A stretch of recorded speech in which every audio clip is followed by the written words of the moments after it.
Y este tema, pues, podríamos decir que por un lado es muy profundo, pero también muy afín a nuestra cultura y, pues, aunque no queramos, nos vemos involucrados con el tema.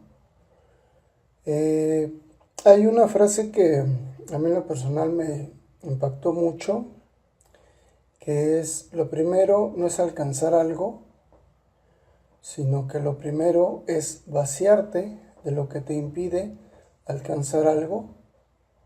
Digamos que dentro de nuestra cultura, a diferencia de otras, porque seguramente ustedes han estado en otros países y se han dado cuenta que la mentalidad es muy distinta, pero aquí en México, como que, aunque no queramos, quedó una especie de marca, una especie de sello después de la invasión a nuestras tierras. Pero me sorprendió mucho que en Tepoztlán fue muy distinta la historia. Yo no me imaginé que en un lugar así haya cambiado la forma en que entró España y entró la iglesia. Y lo que descubrí es que allí conservan la frescura de lo que era México antes de esa invasión. Así que si un día ustedes quisieran probar la sensación de conocer a México un poquito más virgen, creo que Tepoztlán es la opción. Tanto que incluso a la hora que las personas que están ahí te están atendiendo, pareciera que fuera un placer así como servirte. Y dejan ver cómo, pues sí, obviamente para una mentalidad europea, pues aprovecharon y abusaron, ¿no? de esa actitud mexicana previa a la invasión. Y es que ahí en Tepoztlán, podríamos decir que los frailes dominicos fueron como benévolos y hasta cierto punto no dañaron sus tradiciones, no las aplastaron como en otros lugares del país que de plano erradicaban cualquier expresión que había culturalmente hablando. Así que si un día quieren así como sentir cómo era México antes de la invasión, pues la opción es Tepoztlán. Y les comento porque he ido a varias zonas arqueológicas y con poquito que nos pongamos a meditar, a respirar, a cerrar los ojos, percibimos como el sabor que cada lugar tiene y hasta cierto punto las ideas que te transmite estar allí. Es una especie de telepatía con el lugar, como si en los edificios que están allí o en el aire flotara una especie de voz que actualiza en relación a la memoria que tiene la Tierra. Así que les recomiendo ese viaje. Por otro lado, pues esta frase también nos lleva a unas frases más actuales. Por ejemplo, el señor Enrique Corbera, que es muy famoso en el internet, él trabaja la biodescodificación y él dice: nuestras creencias no solo determinan lo que vemos, sino además lo que pensamos. Y este es el error más grave: pensar que nuestras creencias son verdad. A partir de ahí, cualquiera que piense de forma diferente de lo que creemos se convierte en nuestro enemigo. Dicho de otra manera, pensamos que tenemos que defender nuestras creencias frente a otros. Y digamos que nacimos en un contexto, nacimos en una cultura donde todo era pues creer, tener una fe ciega, ¿no? Ahora, les comentaba pues que nacimos en una cultura donde todo es creencia, donde los miedos están a tope, donde incluso la misma familia nos está coartando la libertad, no podemos pensar, actuar, hacer Y hay una niña que conozco que hace unos 2 o 3 años, su mamá publicó en el Facebook este diálogo. La niña llegó a su casa después del catecismo muy enojada y le decía a su mamá que ya no la llevara ahí al catecismo porque decían puras mentiras. Entonces la mamá le preguntaba, bueno, pues ¿qué te dijeron para saber? Y dice, pues me contaron la historia de Adán y Eva, pero con mentiras, así no es. Entonces la mamá sacó la Biblia, le leyó la historia de Adán y Eva y dice, eso mismo me dijeron, pero son puras mentiras. Y entonces la mamá le dice, pero ¿por qué dices eso? Dice, porque a mí Dios me contó la historia de Adán y Eva y eso que dice ese libro son mentiras. Esa niña todavía no sabe lo que le va a pasar de aquí a unos 10 años. Ustedes y yo ya nos damos cuenta que desafortunadamente esa niña no va a poder ir más allá de 3 años con esas capacidades, con esa claridad en relación a lo que es la comunicación con el Creador. Los niños la tienen automáticamente. Aunque hay sus excepciones, yo tengo una conocida que nunca se sintió desconectada de Dios a la fecha, puede acceder a Él, puede leer sus señales directas. A ella nunca le ha hecho falta rezar, ni orar, ni meditar, porque trae directo esa línea con el Creador. Así que cuando le cuento estas historias, ella no me entiende y hasta cierto punto la incomodo, porque ni siquiera se hace la idea de que un ser humano puede estar desconectado de Dios. Ella no entiende eso, como para qué. Pero digamos que en su caso, quizás su mamá, quizás su abuela, de alguna manera también tenían cierta claridad y obviamente le respetaron esa capacidad que cualquier ser humano tiene. Así que tenemos una cultura en la que, por decir sin querer, castran las capacidades espirituales del ser humano.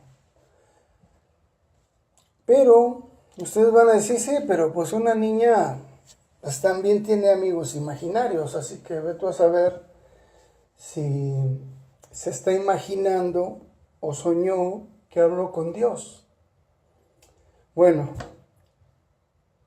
hay unos videos que les voy a recomendar y ahí me encontré a un argentino que es un genio en relación a la información. Lo escuché en relación a temas de culturas de México, pero me di cuenta que tenía tanta información que cualquiera de nosotros, aun cuando somos mexicanos. Así que les voy a incluir que vean este video por lo pronto.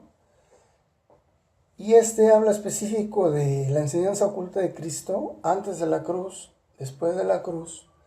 Escribió unos libros en base a sus descubrimientos e inclusive esos libros se los regaló al Papa Francisco. Pues el Papa Francisco es argentino, este señor José Luis Parise también es argentino, y en esos libros pues de alguna manera aclara a detalle y con un fundamento tremendo. No podríamos así como dudar que él inventó nada, porque saca todas las fuentes habidas y por haber. Es una especie de computadora cuántica. Se los recomiendo muchísimo. Digamos que si van a ver un partido de fútbol y mejor ven este video, les garantizo que les va a ir mejor, mucho mejor. Así que ahí está la liga, van a recibir este archivo, así que cuando ya lo tengan en su máquina, pues le dan clic a la línea azul y se activa el video. Si no, pues ponen toda esta línea que dice la enseñanza oculta de Cristo, Precursus Proscus, parte 1, José Luis Parise, en el YouTube, y ahí los conecta. Y es en base a lo que la niña decía. Este es un señor pues adulto, es psicoanalista, ya muy probado con la vida, exitoso, no podemos pedirle nada, y además no se imagina nada. Entonces él hace algunos comentarios en el video y como que los más significativos para mí son estos. Él, entre paréntesis, aclara, dice, ¿por qué la iglesia nos pide que tengamos fe ciega en Cristo? Si lo que Cristo nos pedía era que comprobáramos la enseñanza y eso garantizara que esa enseñanza era verdad, que precisamente era lo que le pedía la niña a su mamá. Cristo manejaba pues varias palabras en varios idiomas, así que hablaba la palabra pistis, que más o menos significa garantía en griego.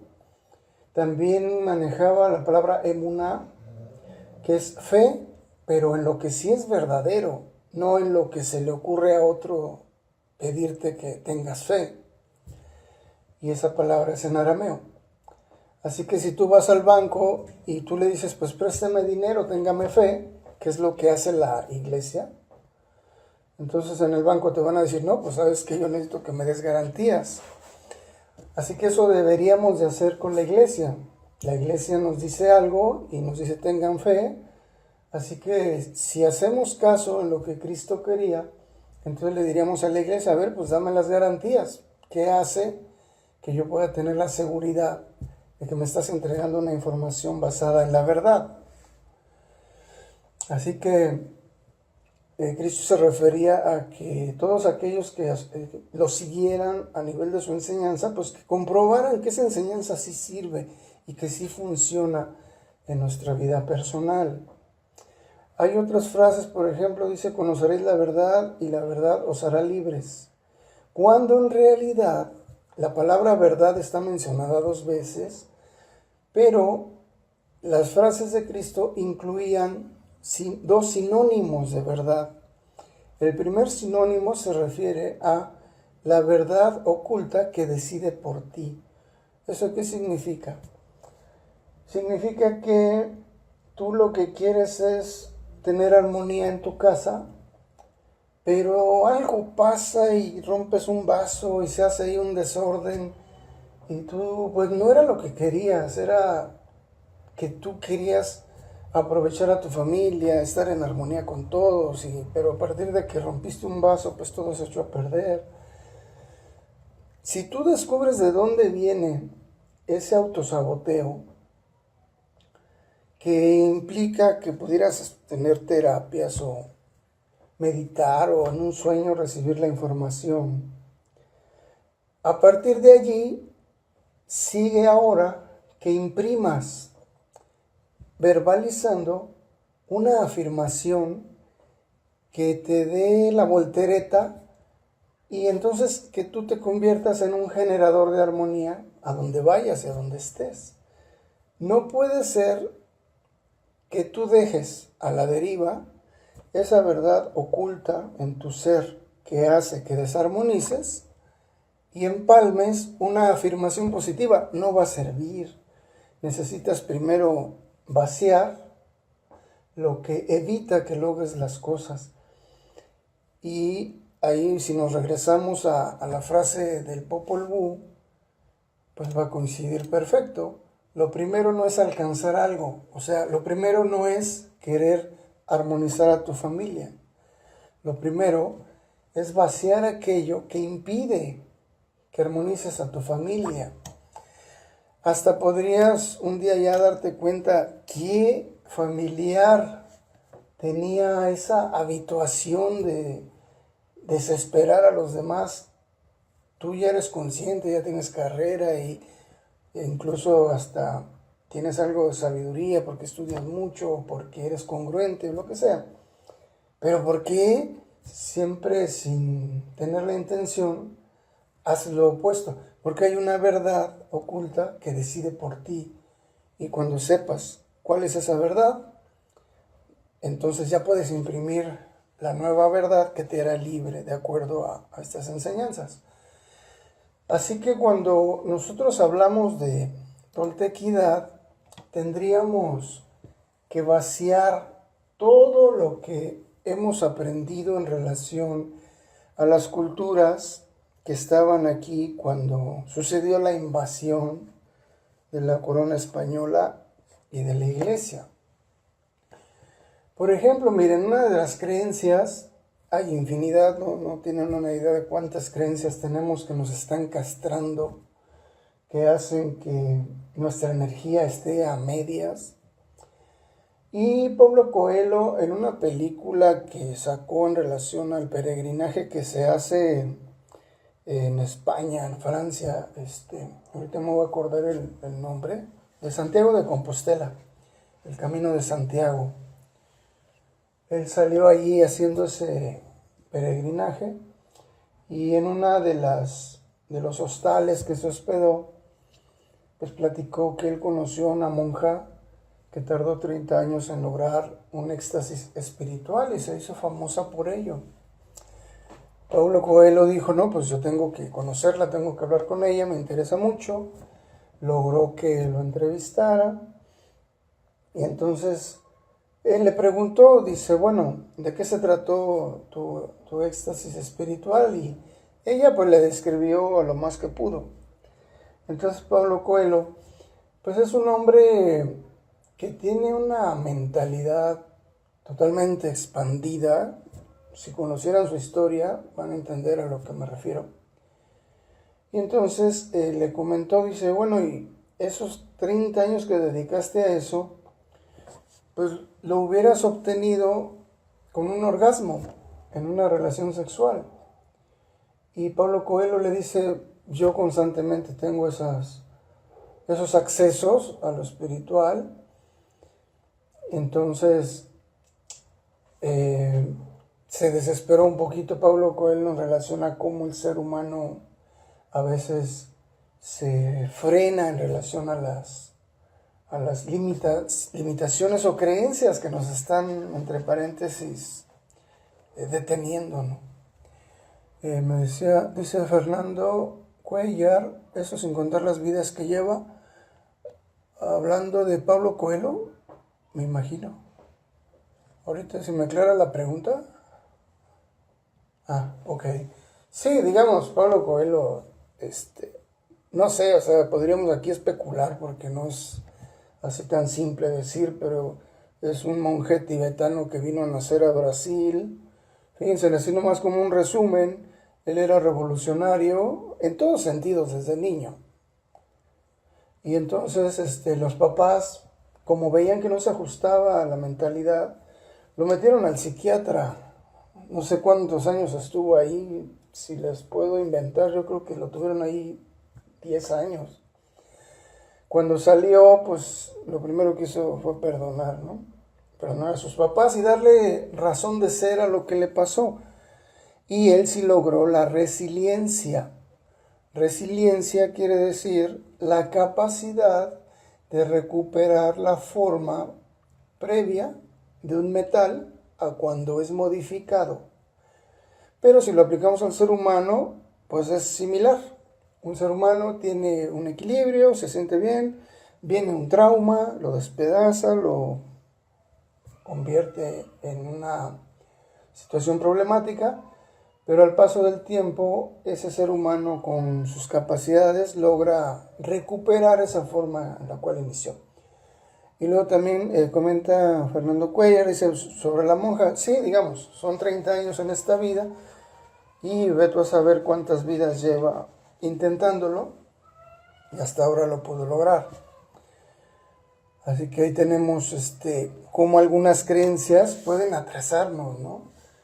También me he topado muchas veces con arqueólogos mexicanos que no salen de los libros escritos por los curas que invadieron las tierras mexicanas y que escribieron pues lo que pudieron entender.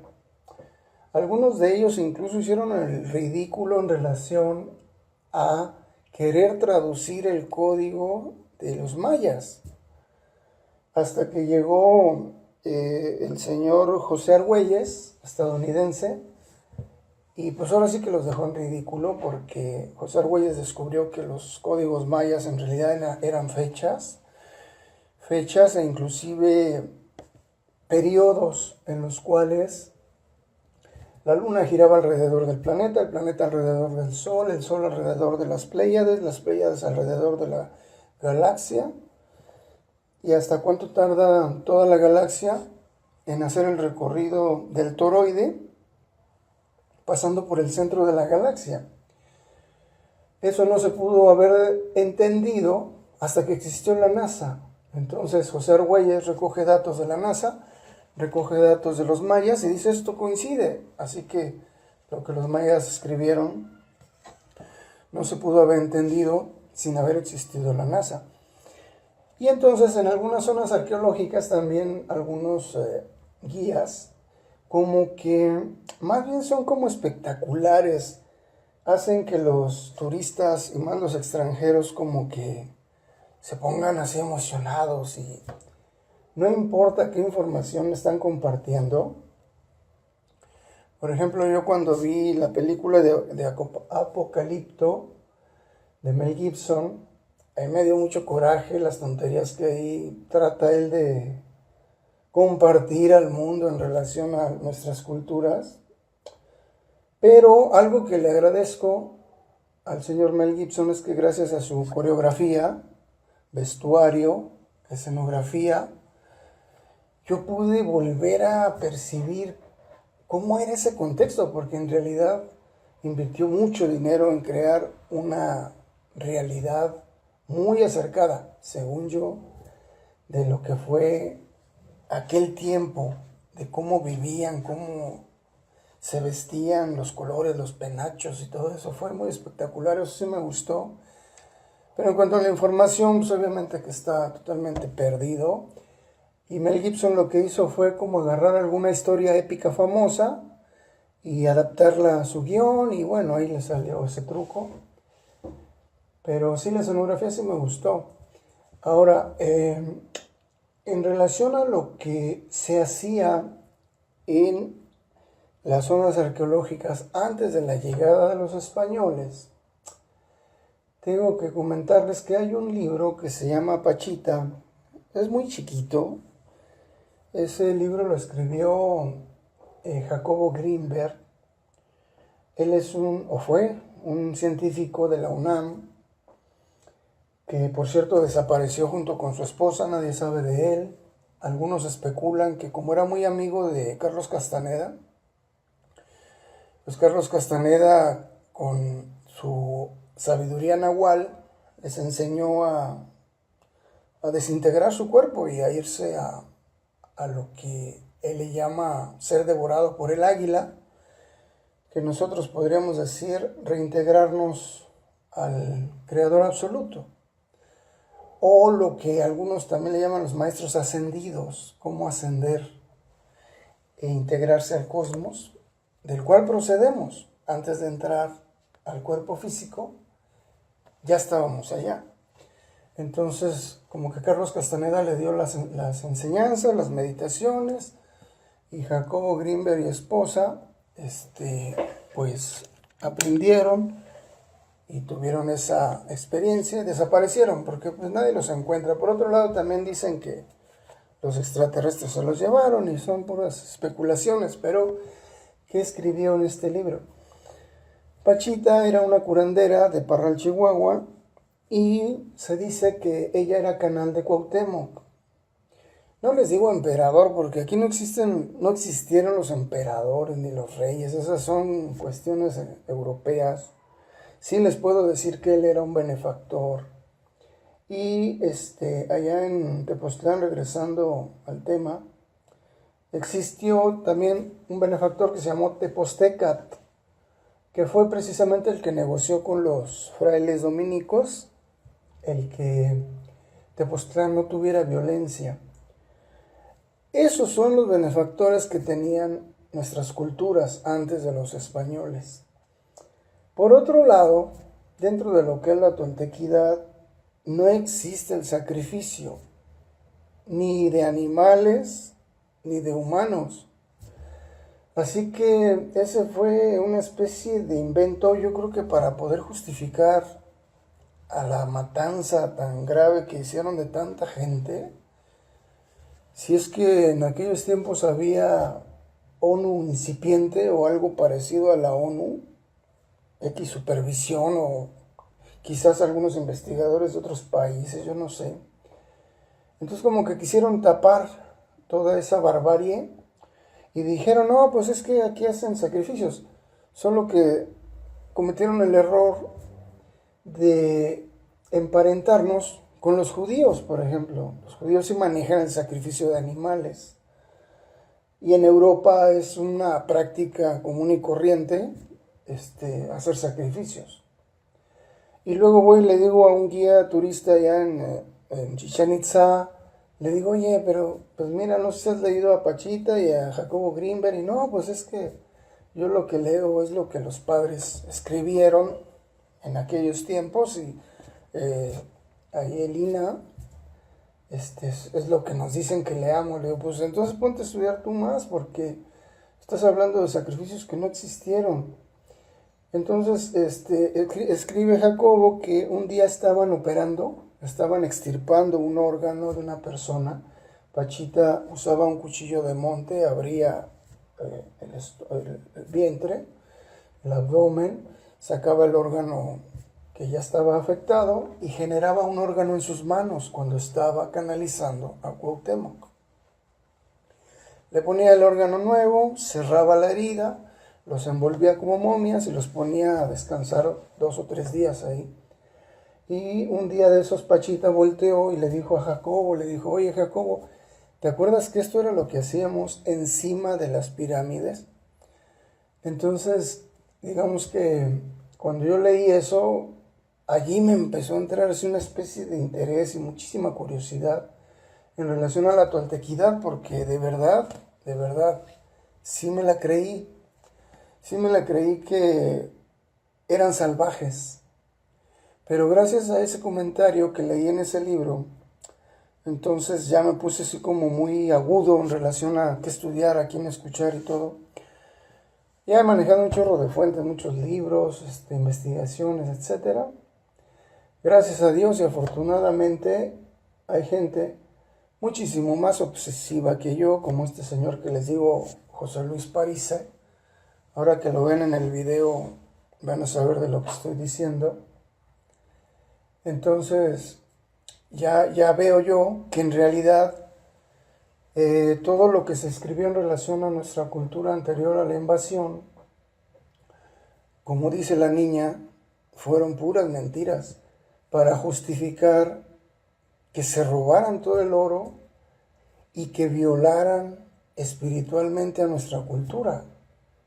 Porque ¿cómo se les ocurre poner iglesias encima de altares? Las pirámides de Egipto son pirámides. Las pirámides de México son altares. Ellos encontraban focos tonales. Los focos tonales son como unos tubos de luz. Por ejemplo, acá en San Lorenzo, Chihuahua, hay uno que mide como 5 centímetros de diámetro. Obviamente que los ojos físicos no ven ese poste de luz. Hay una foto famosa que se me olvidó poner en la diapositiva, pero se las voy a incluir cuando les mande el archivo.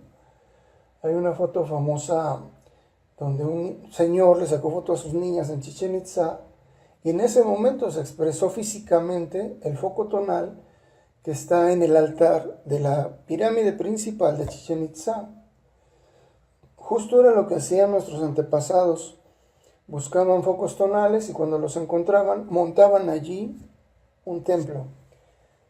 Y cuando ya estaban arriba, donde se sentaba el benefactor, había un foco tonal. Cuando ese benefactor instruía a sus atendidos, él estaba vibrando a frecuencia muy alta. Un ser humano normal vibra entre 6.000 y 8.000 unidades Bobis, que es una escala. Y cuando se sienta allí en un foco tonal, se pone a vibrar a 25.000. Estamos hablando de, no sé convertirlo a porcentaje, pero unas 4 veces más de lo normal. Para cuando hablaba y lo que decía, pues ese decir y esas verdades eran de una calidad muy profunda y digamos que calaba en los asistentes a esa enseñanza que daba cuando estaba sentado ahí arriba. Pero ¿por qué entonces ponen ahí las iglesias?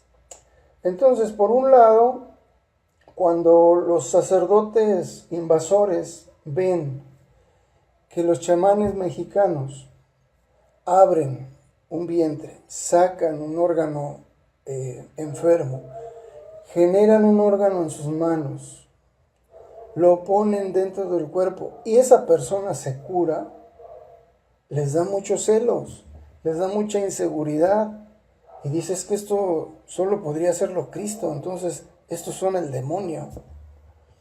Así que denostaron a nuestros chamanes o nahuales de aquel tiempo, los convirtieron en una especie de pseudodemonios y de ahí ya no nos sacaron. Se pusieron a escribir libros y libros y libros que nomás sirvieron para tirar árboles de los bosques mexicanos, para imprimirlos. Y ahora ya no sirven porque es el puro ridículo, porque ahora ya están saliendo verdades en base a ciencia, en base a la NASA, a investigadores que no tienen la necesidad de ocultar sus patrañas. Así que, digamos que ahí tenemos cómo, pues, podríamos elegir borrar absolutamente toda la información que tenemos relativo a nuestra cultura e implementar una nueva, una que está más acercada a la verdad. Por un lado, creo que este señor José Luis Parise, y también dos videos más que les voy a recomendar. Déjenme ver, aquí deben estar por aquí. Estos son Sabiduría Tolteca, El Camino Rojo, Iniciación parte 1 y el segundo. Esos dos videos van a hacer que ustedes recuperen la verdad en relación a lo que es la toltequidad. Ahora, toltequidad no habla de una cultura como los aztecas, como los olmecas, sino de una cualidad. Tanto los aztecas, mayas, olmecas practicaban la toltequidad, que es arte de vivir. Podríamos decir que es una traducción cercana. También se usaba como para definir lo que es el sendero hacia la serpiente emplumada. Todo ser humano tiene la posibilidad de convertirse en una serpiente emplumada. Me imagino que ya saben que el símbolo es que aquello que se arrastra puede generar alas y volar. Por lo tanto, aquello que se la pasa sufriendo y haciendo sufrir a otros, podría meditar y ser muy espiritual. Eso es una serpiente emplumada. Convertirse en un benefactor. Este sábado fuimos a una conferencia, mi esposa y yo, que dio don Lauro, que es un chamán de Chiapas. Él es famoso ya en YouTube y es un señor muy especial, le tengo respeto.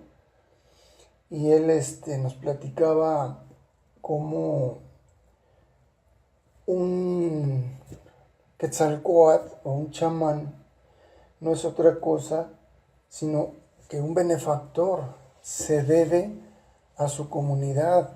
Yo incluso le pregunté, le dije, oiga, entonces podríamos decir que un chamán deja de ser hijo de familia y desde niño se convierte en un hijo de la comunidad y se debe a la comunidad y ya no a una familia que le dio el nacimiento.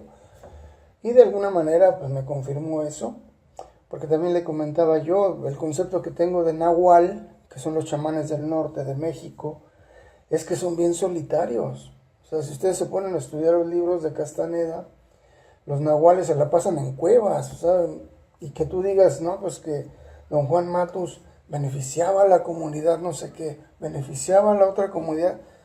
En 12 libros que leí de Carlos Castaneda, se la pasaban solos por todos lados. Y la meta de don Juan Matus era lograr que sus aprendices fueran devorados por el águila, por medio de meditación. Ahorita les voy a decir cómo era esa meditación. Entonces, como que si don Juan Matus lograba que sus aprendices fueran devorados por el águila, o sea, reintegrados al Creador, ya había cumplido su misión, y eso automáticamente generaba en la tierra donde eso se logró, por decir Sonora, o por decir el país México, o por decir Latinoamérica, entonces don Juan Matus había cumplido su misión como tolteca. Él se decía tolteca y él afirmaba que sus aprendices eran toltecas también a partir de que aceptaban esas enseñanzas. Así que un tolteca pues es una persona culta, pero vamos a ver qué tipo de cultura, porque el enciclopedismo ya vimos que no sirve mucho. Ustedes hagan cuentas, pónganse a hacer así como un recuento de todo lo que estudiaron, primaria, secundaria, prepa, universidad, maestría, doctorado, qué porcentaje usan para sobrevivir, ser unos seres humanos respetables, ser unos seres humanos productivos, unos seres humanos que dejan huella en otros para que les vaya bien. Y la verdad es que va a dar coraje contestar esa pregunta porque se usa demasiado poco. Esto ya está cambiando en Japón. En Japón ya están enseñando a los niños cosas que de verdad van a usar en su vida, en base a la experiencia que sus antecesores tuvieron de estudiar y estudiar. ¿Y para qué? Ponte a ver dónde vives y qué necesitas allí donde vives, y en eso especialízate. Más o menos esa era la jugada de los toltecas. Pensaban en su contexto real, como para qué iban a ser buenos, a qué invertirle más. Por otro lado también, yo en lo personal sí me he dado cuenta de eso. El sector donde nosotros estamos tiene una especie de emanaciones energéticas que hace que los seres humanos las aprovechen de una cierta forma. En el 2000 nos tocó ir a Europa, y los que nos invitaron nos advirtieron: por favor, en el metro de Europa no vayan contando chistes, no se vayan riendo, fijen su mirada en la ventana y no estén siendo como somos, porque van a hacer allá el ridículo. Allá la gente es muy seca, muy formal, muy seria, y absolutamente todos traen un librito en la mano mientras viajan en el metro. Y luego, para acabarla, salimos del metro y y había un tremendo concierto, había un cuarteto ahí de cuerdas, tocando unas piezas tan padrísimas, como si estuviéramos en Bellas Artes, y había que cooperarles con lo que quisiéramos, pero sí sentí yo como una especie de desperdicio, ¿no? Cómo me gustaría que los músicos mexicanos que se sumen a los camiones de nuestro país, al menos coincidiera la voz con la entonación, que supieran afinar la guitarra. Ya me gustaría ver eso, al menos. No, allá es una sobredimensión de la calidad en relación a la música afuera de la estación del metro. Así que bueno, sí es cierto, sí es otra cultura allá, pero eso es lo que respiran. Me dice Fernando que defina lo que es ensoñar. Ahí vamos a entrar ahorita, Fernando. Nada más llevo así como una especie de orden, y sí vamos a entrar allí con toda calma.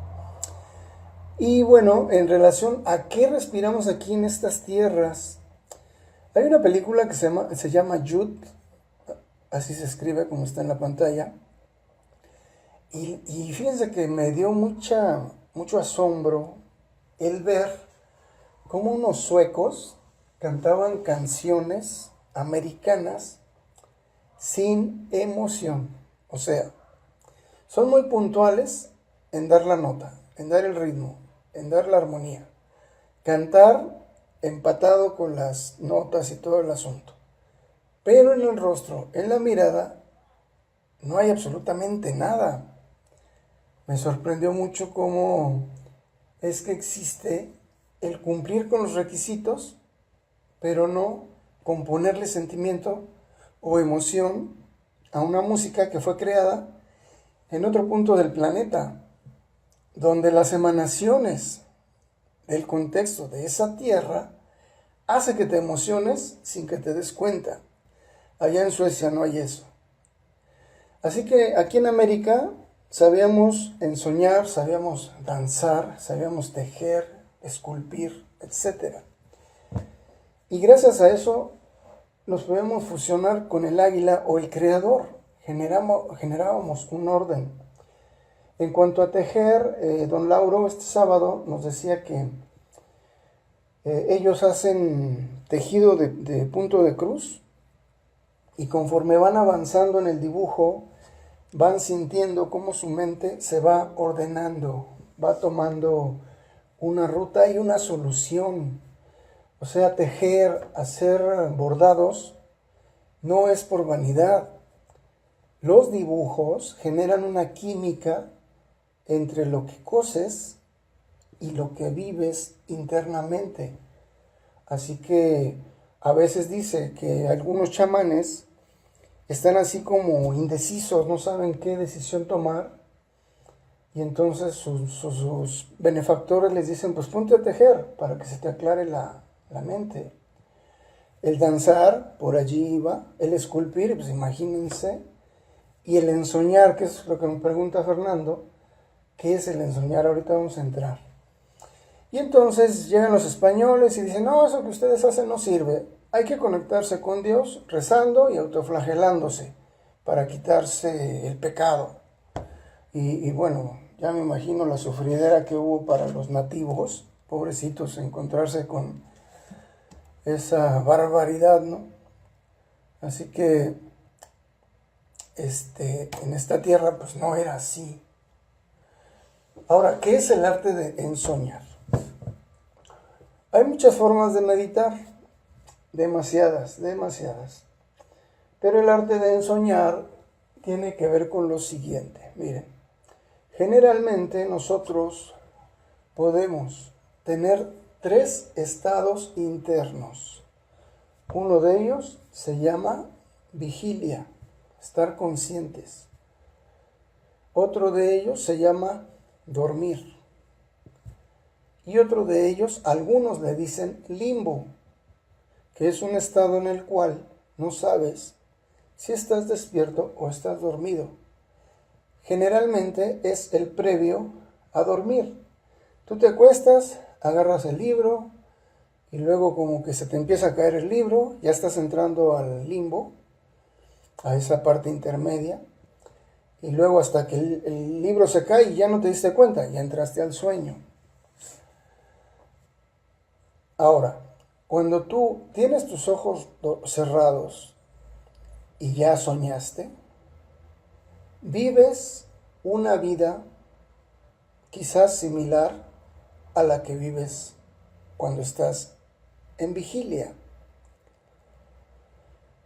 Pero como tus ojos están cerrados, ¿con qué ojos ves?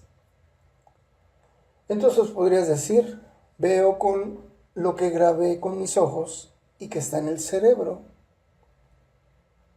¿Ok? Hay un señor que inventó lo de los alebrijes que no existen en el planeta. Su cerebro no tenía esa grabación. Y él dice que se le aparecían en los sueños como un cerebro que no ha grabado en la corteza cerebral lo que son los alebrijes, puede crear esas imágenes. Por lo tanto, el escenario que sueñas, el escenario que ves, algunos pensaban que se generaba con el cerebro. El cerebro se pone a 1000 por hora y los ojos, las pupilas se mueven a gran velocidad. A eso le dicen el sueño REM, me parece. Entonces, aparentemente el cerebro está a toda velocidad creando un edificio para que tú sueñes que entras a ese edificio y luego enseguida crea las escaleras y luego la puerta por donde entras. Entonces, adentro hay una magia así muy profunda y el cerebro es superdotado y crea y no sé qué. Pero por otro lado, también ya ha habido pruebas, un neurofisiólogo cayó en muerte cerebral. Luego ya recuperó la memoria y enseguidita de recuperar el movimiento del cerebro y poder comunicarse con su hijo, le contó una historia que no pudo haber generado a la vez que su cerebro se reactivaba y que ya podía hablar. El hijo estaba viendo las pantallas que se estaban moviendo ahí, las gráficas, cerebro muerto, luego cerebro despierto, y le dice, te voy a contar una historia. Y le cuenta una historia de lo que pasó allá, cómo contactó con el creador y todo. Escribió un libro, es muy famoso, el señor se llama Eben Alexander. Y es uno de muchos. Así que ya podemos empezar a ver que el cerebro sí tiene la capacidad de crear sueños y lo hace, fíjense para qué lo hace, para que no haya conflictos o complejos psicológicos porque tuviste un deseo durante el día el cual no tuvo satisfacción. Entonces el cerebro, como autoprotección, te genera un sueño. Ahí sí el escenario lo crea el cerebro. Y luego sueñas que te comes el helado que tu papá no te compró. Y entonces eso hace que no te conflictúes. También hubo un señor que se llama Flavio Vargas. Él es famoso porque inventó las pirámides de Sagrado. Y él, por medio del ensoñar, el arte de ensoñar, él no sabía ensoñar, le pasó en automático, porque yo platiqué con él. Y soñó, o le dice él sueño, a unos extraterrestres que le dijeron cómo hacer esas pirámides. Y es muy famoso, digamos, acá en el norte todo el mundo lo conocemos. En muchas casas he visto las pirámides de Sagrado.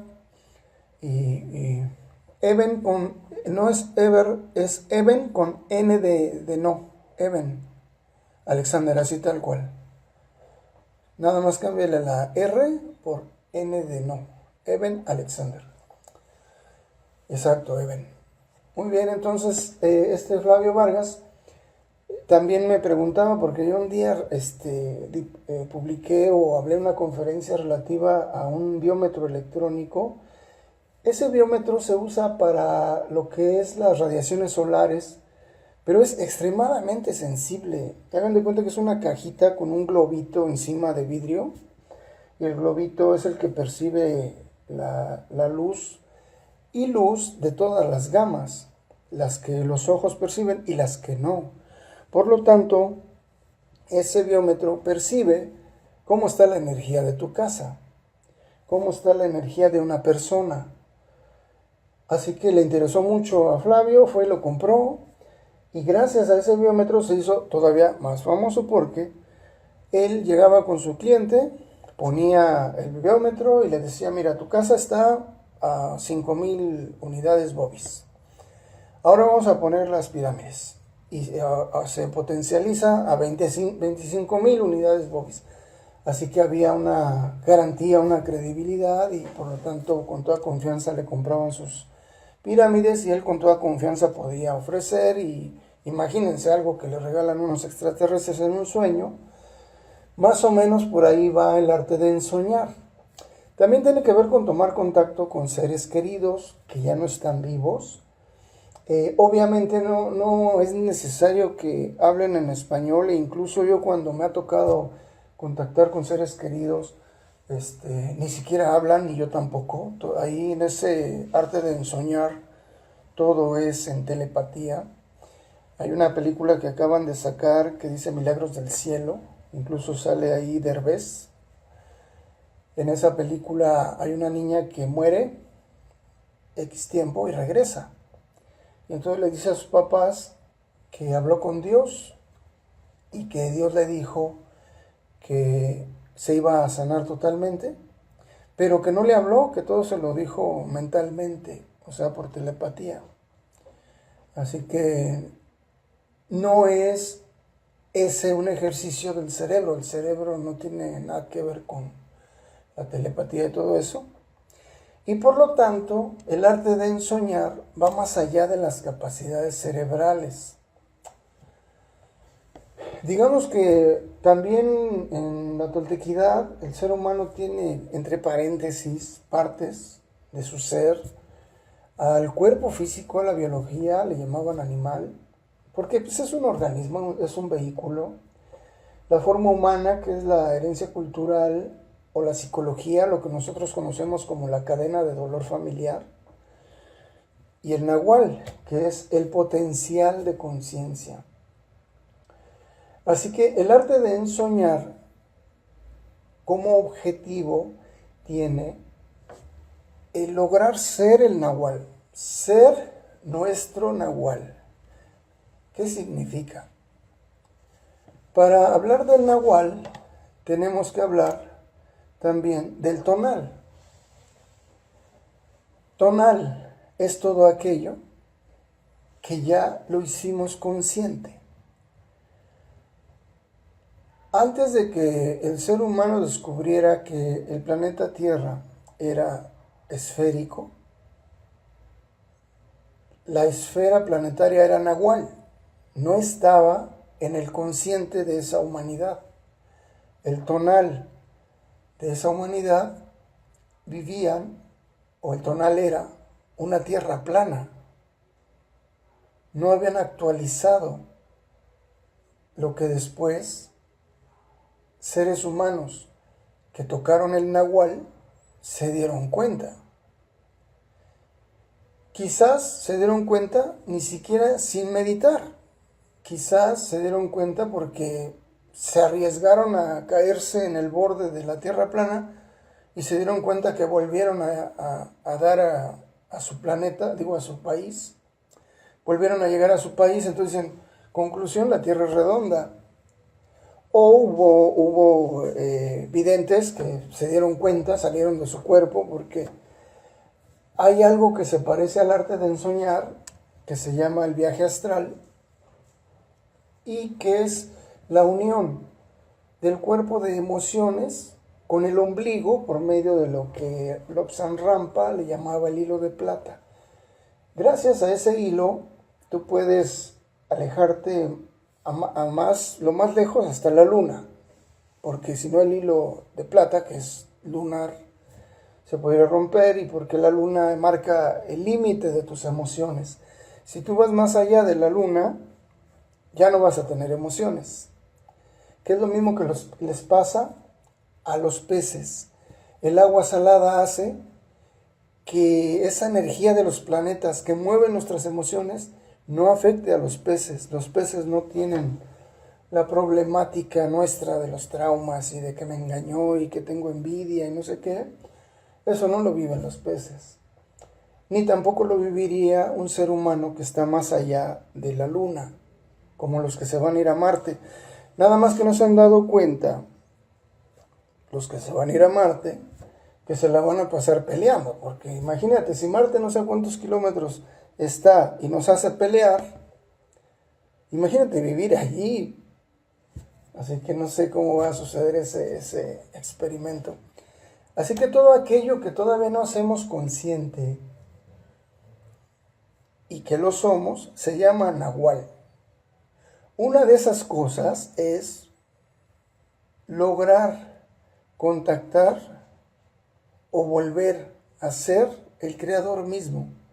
Comunicarse telepáticamente con el creador mismo, como le hace la niña que les comenté al inicio. Ella mentaliza con la mente del creador y el creador mentaliza con la mente de la niña. Y hay infinidad de niños que lo hacen, ya he conocido yo a varios. Así que eso está en nuestro nahual. Así que parte de lo que tenemos nosotros que lograr como toltecas es recuperar esa identidad, esa unidad con el creador y ya no hacer caso de propuestas popote, Las propuestas popote son aquellas que dicen, mira, tú ponte con tu diezmo y nosotros te atravesamos por este popote y te encuentras con el Creador. Cosa que nunca ha pasado, yo no he sabido de nadie que incluso han dado sus casas, la herencia que era para la familia se la regalaron a la iglesia y ni él ni los familiares contactaron con el Creador. Y bueno, vamos a leer un poquito. Dice, el número 4 es muy importante en nuestro universo. De entrada, el 4 es el primer número exponenciado o doblado. 1 por 1 da 1, no hay nada de cambio. En cambio, 2 por 2 da 4, ahí empiezan ya los cambios. Así que Nahui, así se dice el número 4, le da origen a la palabra Nahual, o sea, nuestro ser exponenciado, nuestro ser doblado. Nahual, como les digo, es aquello que somos de por sí, pero que no hemos actualizado en este cerebro del cuerpo físico. Así que, por ejemplo, en lo personal a mí me ha tocado así como soñar mucho o hacer ensoñación. No lo hago con técnica, la verdad es que a mí me pasaba desde niño, luego pues ya me la creí que me separé de Dios y luego ya me enfadé y me volví a conectar con Él a los 19, 20 y desde allá pues ya estoy como muy consciente de mis sueños. Tanto que ya conozco varios escenarios, hasta los podría platicar o dibujar. Y ya sé quiénes son las personas que están allí, las veo.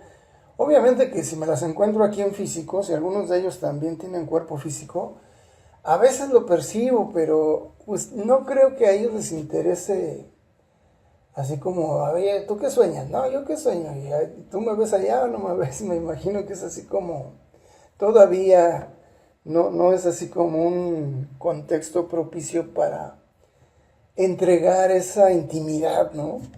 Sueños de ese tipo, con otras personas, pero sí me ha tocado, La verdad es que a veces me pongo a platicar con alguien que nunca había conocido y parece que fuéramos hermanos de toda la vida. Creo que son esos los que en algún momento nos soñamos, compartimos esas experiencias en esa otra dimensión. Pero les digo, todavía no tengo así como una especie de manipulación o dominio. Se supone que los que son expertos, entonces sí tienen una fuerza de voluntad para cambiar de sueño, irse a otro escenario, regresar para acá, etc. O sea, eso se logra con la práctica. Como para que ustedes tengan más material, se los recomiendo infinitamente. No necesitan comprar libros, no necesitan contratar programas especiales en el Sky, no sé qué. Es gratis.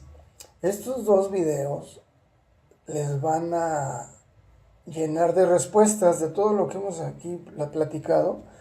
Estos 2 videos están saturados de respuestas. Se los recomiendo infinitamente. Vale la pena que lo sepan como mexicanos. Y si no son mexicanos y aquí hay algún extranjero, se los recomiendo un chorro. Queda de tarea, se los encargo. Y pues algo que es importante destacar es que el arte de la ensoñación está justificada por la ciencia. Vean cómo Juan Matus en los libros de Carlos Castaneda define lo que es el arte de la ensoñación. Él dice que a 3 dedos encima del ombligo, hacia el centro del cuerpo, tenemos un foco de luz intenso que genera una orbe que envuelve al cuerpo. Pero dice que también tenemos una especie de ojo, el punto de encaje que le dice él. Ese punto de encaje está más o menos a unos 10-15 centímetros de los omóplatos en la espalda. Está allí porque gracias a que está allí podemos tocar la pared y sentirla rígida. Podemos ver al vecino y ver que levanta la mano. Gracias a que el punto de encaje está allí, podemos darnos cuenta que estos átomos parecen sólidos. Ese punto de encaje hace que nuestra mente agarre una velocidad tan lenta que entonces provoque una percepción de existencia de las cosas. Ahora, un chamán, un nahual, automáticamente, nomás porque estás ahí frente de él y porque te saluda o porque te hace un gesto, hace que ese punto de encaje se acerque hacia el ombligo, hacia ese foco que les comento, y cambie tu percepción. Entonces, empiezas a ver cómo un árbol te saluda. Empiezas a ver cómo un perrito te está dando una enseñanza. Y empiezas también a darte cuenta, pues que los demás ya te están viendo raro, porque ya no estás percibiendo como cuando el punto de encaje está en su lugar. Generalmente el punto de encaje regresa a su lugar en automático, a menos que ya seas experto y que tú puedas fijarlo donde te convenga. Justo ahí es donde les digo que ya tenemos el arte de ensoñar, porque precisamente ese punto de encaje se acerca al ombligo cuando estamos dormidos. Cambia nuestra forma de percibir todo lo que existe. Y científicos como Robert Lanza pues justifican todo esto que estamos diciendo. Él ya comprobó científicamente que el ser humano, antes de entrar al cuerpo, ya está vivo. El ser humano ya es vida. Y es una vida con una conciencia todavía no grabadora del cerebro. Esa conciencia que entra al cerebro empieza a grabar, pero las experiencias que le pasan al bebé. Y si aprendes a mover tu punto de encaje, vuelves a ser esa conciencia previa a ingresar al bebé. Los niños lo manejan bien hasta que los papás se asustan, les hacen bullying y los niños deciden perder esa capacidad. Así que Robert Lanza pues, lo justifica así. Y también, pues acá hay otro genio, podríamos decir que él como que ya por fin le dio el último hachazo al paradigma antiguo de la espiritualidad, a las instituciones popote. Gracias a él ya no van a existir. Pero pues todavía hay muchas personas que necesitan las instituciones popote para aspirar a acercarse al creador.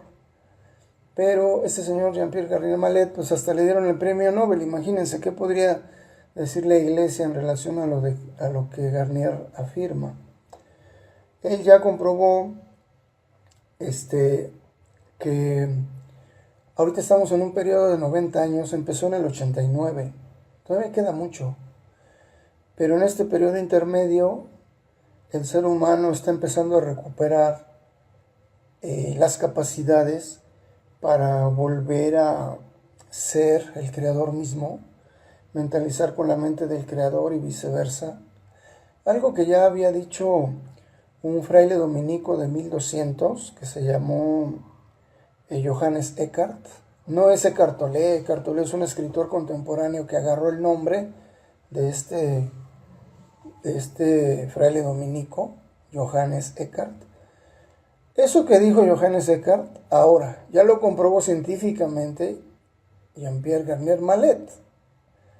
¿Y por qué no le hicieron caso en la iglesia a Johannes Eckhart? Johannes Eckhart dice: Dios se alimenta espiritualmente de la misma fuente que el hombre se alimenta. Son exactamente iguales. Y tiene muchos libros, pero ¿por qué prefirieron que Santo Tomás de Aquino fuera el que documentara la enseñanza de los sacerdotes católicos y no Johannes Eckhart? Nos hubiéramos ahorrado milenios. El problema, creo yo, fue que dice la iglesia, bueno, pues si Johannes Eckhart ya descubrió que el ser humano y Dios son lo mismo, pues eso no nos conviene, porque entonces, ¿cuál es nuestro papel? Si nosotros somos el popote que une al hombre con Dios, y luego Johannes Eckhart dice, no existe popote porque Dios y el hombre ya están unidos, así que dijeron, no, pues esos libros de Johannes Eckhart están condenados a estar ocultos. Pero bueno, pues ahora los frailes dominicos están intentando que el Papa Francisco reivindique la literatura de Johannes Eckhart para que la humanidad pueda tener acceso a esos conocimientos. Pero igual ya el señor Jean-Pierre Garnier Mallet pasó por encima de todo eso y está promoviendo que todo ser humano pueda tener acceso a su doble, que es más o menos lo que les comentaba yo hace rato, que es tener acceso al Nahual. Y precisamente él acaba de dar un curso que se le dice formación, que por cierto una alumna de Torreón anduvo por allá, para quienes la conocen, es Tony, la que ha estado en los talleres con nosotros. Ella estuvo hace unos días con Jean-Pierre Garnier Mallet y ya sabe cómo funciona el volver a ser su doble. ¿Qué significa el doble? Es más o menos lo siguiente, miren, fíjense. Vamos a suponer que mañana va a haber un concurso de gourmet, de chefs, y entonces a ti te dicen, tienes que crear la receta de huevos estrellados más exitosa. Y entonces tú dices, a ver, pues de aquí a mañana puedo yo creo que hacer unos 50 intentos. Pero si ya sabes usar la ley del desdoblamiento del tiempo, en la noche antes de dormir programas tu sueño y le dices a tu doble, haz tantas recetas como puedas, todas las que puedas, y en la mañana quiero amanecer con la receta que va a triunfar. Entonces tu doble se pone a trabajar y tú te duermes, y tu doble completó 300,000 recetas. Y de esas 300,000 eligió una y esa es la que te entrega. ¿Qué quiere decir? El Nahual es una mente de super alta velocidad que puede ir al futuro, puede ir al pasado y traerte información, traerte soluciones de cómo serías tú en la versión más exitosa. Y eso fue lo que aprendió esta Tony allá en México el domingo y lunes pasado, ayer todavía tuvo el curso, a ver qué nos comparte, ojalá. Y precisamente es lo que enseña este señor. Así que él, digamos, está, entre paréntesis, promoviendo, expandiendo la posibilidad de que el ser humano acceda a su Nahual. Y fíjense, eso ya lo hacíamos antes de que llegaran los españoles, pero como que les dio envidia y prefirieron montar iglesias encima de las pirámides, violar espiritualmente a nuestra cultura, y ahora lo que tenemos que hacer es recuperarnos, recuperar esa memoria, toda esa herencia que nos dejaron nuestros ancestros, y todo eso, cuando vayan a las zonas arqueológicas, paren un rato, cierren los ojos, respiren profundo y traten de percibir imágenes, traten de escuchar, no los sonidos para los oídos físicos, sino como ideas que se les vienen, así como es una especie de fluir con el contexto, que es una especie de sueño ligero, casi que entrar al limbo, como les decía hace rato. Y estando en el limbo, esténse allí una media hora, estando allí en esa zona arqueológica. Y ojalá puedan de alguna manera saborear lo que allí vibra y empezar a recuperar toda esa herencia que no se fue, no la escondieron, no la destruyeron, está accesible para siempre, siempre estuvo accesible. Pero ahora más, por este periodo de transición, o sea, a partir del año 89, es mucho más fácil ensoñar.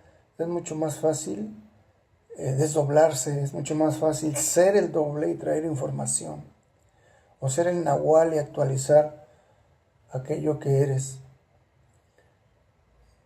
Así que ya en lo personal, pues me gustaría cerrar la plática, pues ya son las 8:40, nos pasamos 11 minutos. Y ni se preocupen en relación a la información, esto que les estoy compartiendo viene sobrado en los videos que les voy a pasar, que están aquí en este archivo. Les voy a incluir la foto de la pirámide de Chichén Itzá, donde se materializó el foco tonal. Pero sí, como que esta plática más bien la quise convertir en una especie de motivación para que puedan ver esos videos. Este video que está aquí de Jean-Pierre está buenísimo. Precisamente está en un evento en Monterrey con un fraile dominico. El fraile dominico le hace las preguntas. Y ese fraile dominico pues nos ha enseñado energía universal. Eso implica que aprendamos a despertar el tercer ojo. Así que es un fraile dominico, un padre católico muy ejemplar, liberador, y obviamente pues él sí sabe ser su nahual y nos enseña a eso también. Es otra forma. Hay muchos métodos, además del chamanismo mexicano, hay otras formas de ser el nahual. Me ha tocado saber de muchos métodos. No acabaríamos de enlistarlos, pero bueno, empezamos por esto y avancemos en la recuperación de nuestra espiritualidad antes de la invasión. No sé si quieren preguntar algo antes de despedirnos. Yo de mi parte creo que es suficiente en relación al tema, pero si tienen alguna pregunta, estoy a sus órdenes.